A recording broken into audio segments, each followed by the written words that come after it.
Coco, aujourd'hui, séquence pour les hanches. J'ai pas beaucoup de voix, donc I'll do my best.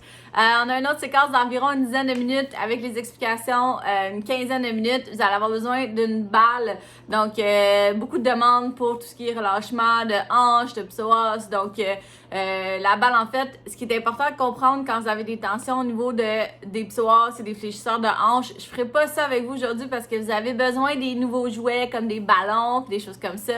Donc, on va keep it simple. Je prends ma grosse balle aujourd'hui. Si vous avez une petite balle, prenez une petite balle ou des petites balles dans les pochettes.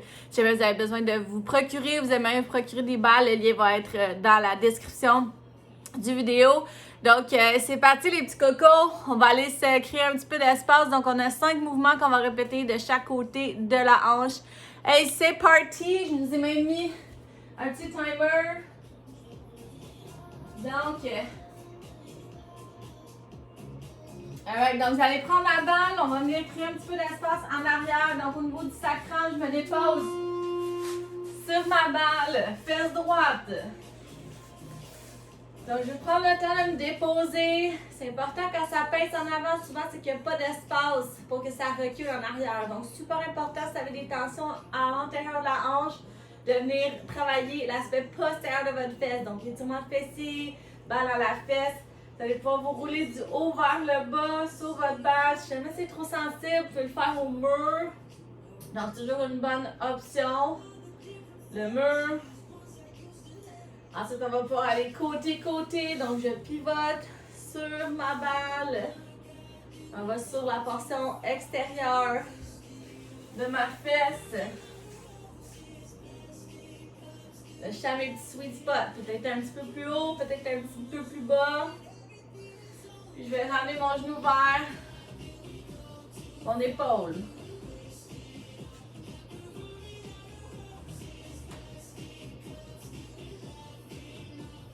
Donc, vous il y a des spatulas qui adorent. Aïe. Et je vais venir changer ma balle de fesse. Donc, je m'en vais sous la fesse gauche. Je reprends toujours environ le centre de ma fesse.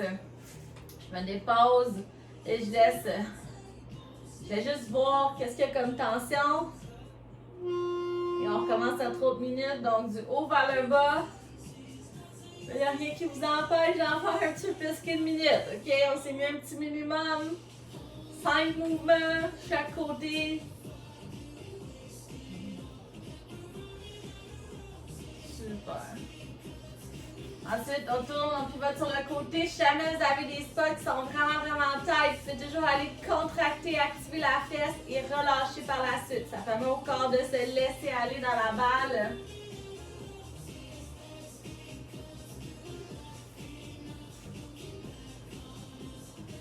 Et là là!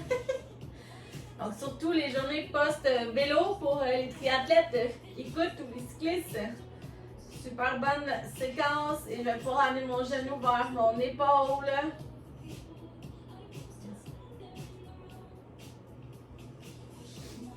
Ma petite voix. J'espère que vous m'entendez bien. Et on va aller ensuite vers l'aspect antérieur de la hanche. Donc, vous allez aller déposer votre balle, donc pas sur votre pubis, pas sur les hanches, mais vous sentez souvent que vous avez des tensions au niveau des quads, ok? Donc, je m'installe. Si vous avez les 2 balles dans la pochette, ok? Pas dans l'aine, les amis, pas dans le ventre non plus. Donc, on fait juste se déposer sur la balle. J'aime beaucoup la grosse balle pour ça, donc on voit, ma hanche est ici, mon quad est ici. Je peux venir vers le haut, vers le bas. Donc, vous pouvez utiliser vos avant-bras, de vous glisser sur la balle ou vous pouvez simplement faire un petit mouvement de cha-cha-cha au niveau du bassin.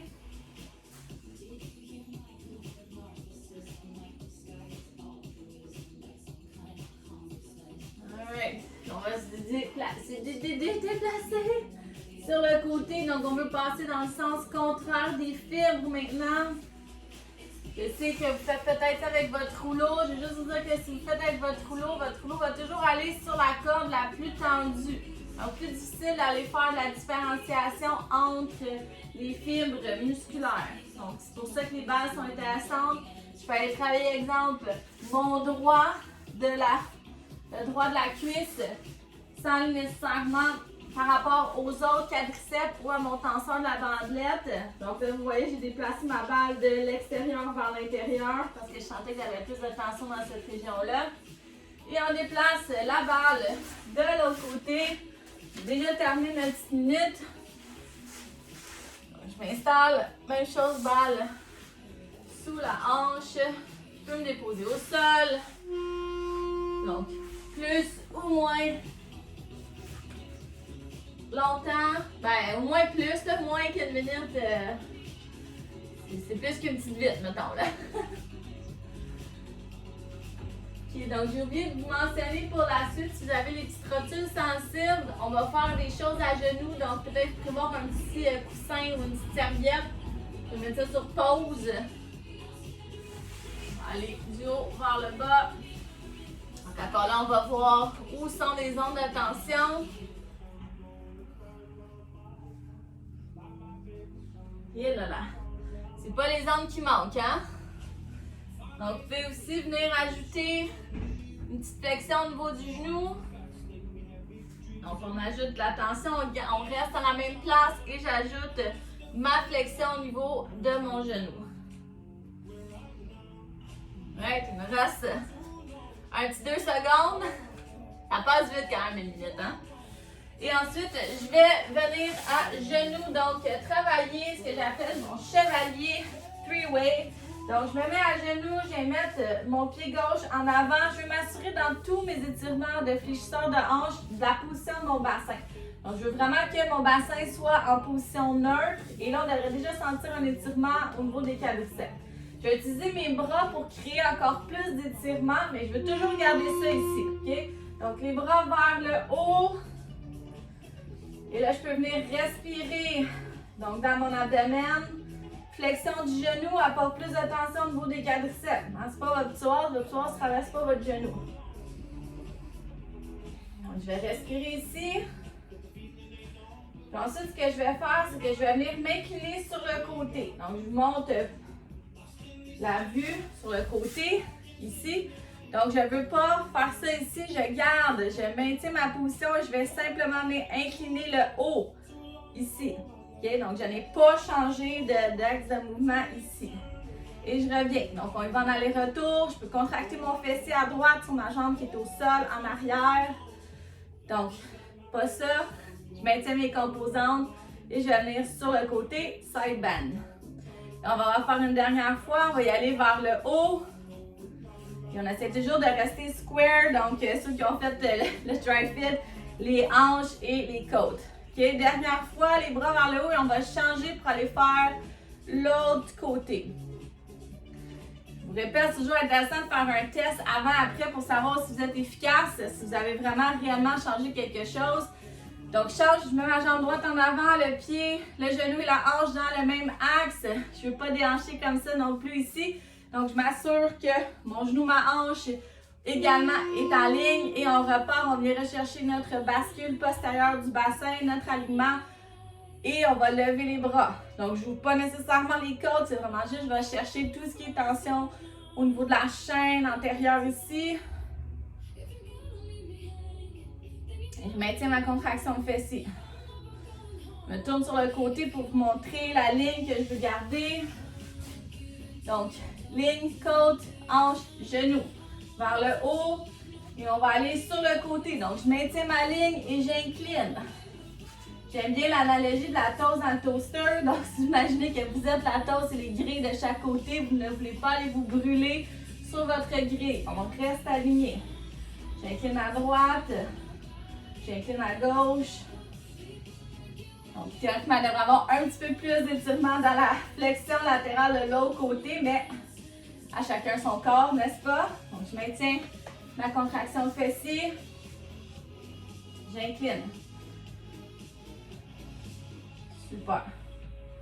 Prochain, on va aller travailler un petit peu plus au niveau de l'extension de la hanche. OK?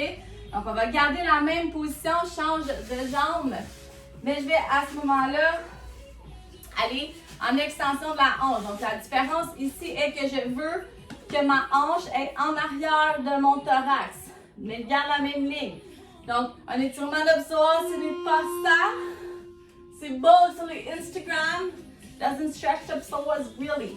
OK, donc je reprends ma bascule de bassin, même position, et je vais venir avancer mon tronc par rapport à ma hanche. Donc là, j'aimerais, si vous voulez vous appuyer sur quelque chose, sur votre sofa, sur une chaise, et je vais venir aussi ou je vais venir reculer, avancer.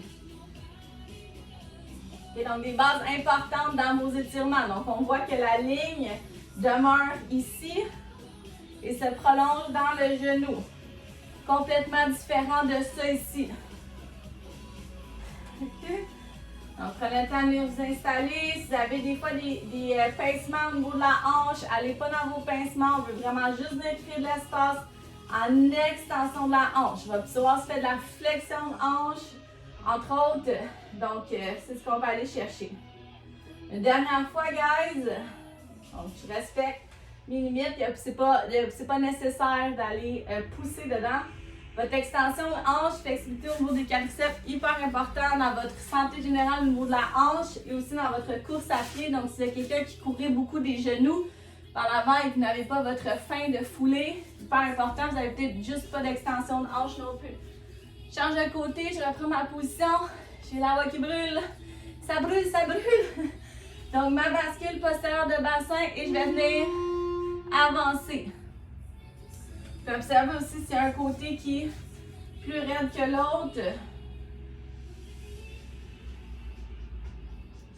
Donc, si des fois vous voulez essayer d'intégrer un petit peu d'activation musculaire, ce que vous pouvez faire, c'est venir chercher votre extension, venir pousser dans le sol avec votre genou comme si vous vouliez ramener votre jambe vers l'avant pour 4, 3, 2, 1. Et on va venir relâcher. Revenir dans l'étirement, donc des combinaisons intéressantes, 10 secondes d'étirement, 3-4 secondes d'activation, c'est très léger. Vous êtes en étirement, vous ne voulez pas aller chercher de l'étirement qui est trop important. OK?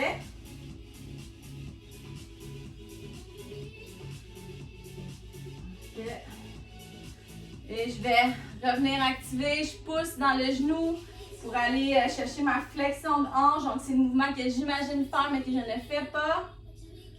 Et je me redépose. Je peux ressortir la position. Le petit dernier, va avoir besoin du petit coussin de genou si jamais vous avez les rotules sensibles. Et vous allez avoir besoin de votre sofa. Donc, on va venir chercher une combinaison des deux. On va venir chercher la patte un peu plus haute. Je m'excuse, je pensais qu'on allait mieux voir. Je pense que ça va être pas si pire. Donc, je vais venir chercher une certaine flexion de genou. Même, à la limite, je peux avoir quelque chose de plus bas. Donc, j'amène ma flexion de genou et ce que je vais faire, c'est que je vais venir refaire, de vouloir venir vers le sol. Donc, j'ai extension de la hanche et flexion de genou, quadriceps et psoas. OK. Donc, on va rester en bas. Good job. J'espère pouvoir finir la vidéo sans avoir à me moucher, ce serait fantastique. Donc ensuite, on va voir si on est capable de venir se relever. Donc j'ai un peu plus de flexion au niveau du genou et d'extension au niveau de la hanche. Donc vos étirements, vous pouvez les maintenir une trentaine de secondes, 3 fois 30 secondes. La section activation, j'active, je relâche, j'active, je relâche, est vraiment intéressante. Faites attention à votre dos. Je sais que c'est le fun des fois d'aller chercher son talon à la fesse pour les étirements de quad. Mais si vous avez mal dans le bas du dos, des fois ça tire trop. OK? Donc je change de jambe. Et je vais venir me remettre sur un petit appui. Idéalement, si vous n'avez rien proche, vous pouvez le refaire la prochaine fois avec votre sofa. Donc, c'est pas que je suis pas capable de venir me mettre ici, mais c'est qu'à la longue, ça me tire dans le bas du dos. OK? Donc, la patte est à côté un peu plus haute. Je reprends ma bascule postérieure de bassin et je viens me déposer si c'est possible au sol, sinon sur un bloc. Donc, on adapte. Un étirement bien fait vaut mieux qu'un étirement triché, hein? La mobilité trichée. Encore là, libre à vous de reprendre ça un peu plus longtemps dans votre routine.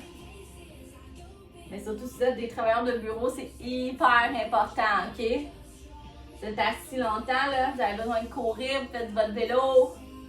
C'est hyper important. On va revenir. Donc, je maintiens ma bascule de bassin, je remonte. Les petites rotules, si vous avez besoin de quelque chose, vous pouvez le refaire avec un petit coussin. Je vous le montre, la prochaine fois, ben, vous allez faire ça dans votre salon. Vous allez bien avec votre sofa, votre petit coussin. Il nous reste 5 secondes et on aura terminé. Déjà? Ça passe vite, n'est-ce pas? Et je redescends. Donc je ressors. Qui aurait cru? Déjà un 15 minutes, déjà bien passé. Wouh! Il y avait un trou dans mon sol. Donc voilà, les composantes importantes, votre position de bassin, votre position au niveau de votre tronc. Donc, et qu'est-ce que vous voulez travailler? C'est ça le plus important et surtout d'en intégrer. Commencez petit, un 5 minutes. On a fini, donc un 5 minutes, 10 minutes. L'important, c'est de le faire. Je vous revois sur une prochaine capsule. Ciao!